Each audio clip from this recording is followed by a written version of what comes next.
Have you ever been betrayed or left behind by classmates or friends, and now you feel like you need to go and get successful to flex on them and get revenge? Are you the guy who wants to pull up to the school reunion in a Lambo to show how much better you are? I was like that too. In this video, I'll explain the reason why trying to get revenge is stupid and why you should have another reason for working hard. There'll be some dark revelations in this video, but I think you'll completely understand them. And when you realize the same stuff as me, I think you'll kick yourself. It's a simple two-step method, and by the end of this video, you'll know the method I use to live a purposeful and happy life every day. So the reason why I started self-improvement was because I wanted revenge.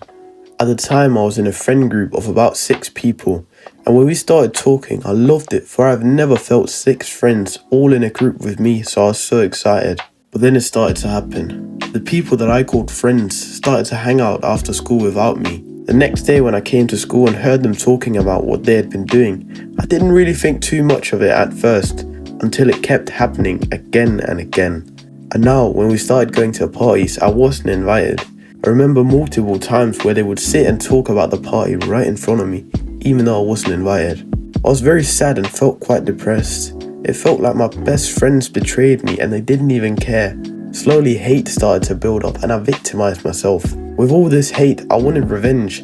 I wanted to show them that I was worthy of friends too, that I was good enough and that I could achieve big things. And that's when I started self-improvement. Trying to better myself and also making money seemed like a good idea, because then when I was successful, I could flex and show them that I was good enough as well.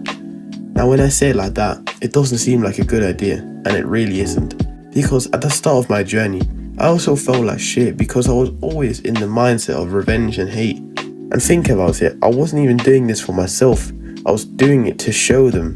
Which brings me to step 1. Step 1, the big question. This is probably the most important question you can ask yourself in this situation. It's the question that brought me to tears because it made me realize I had been doing it all for the wrong cause. The question is why? Ask yourself, why am I doing this?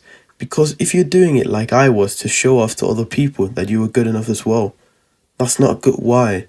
Because then when you get the success and the ability to show off, you'll realize that they don't care and it doesn't matter. Those friends or classmates betrayed you, haven't even thought of you. They didn't even think about leaving you behind.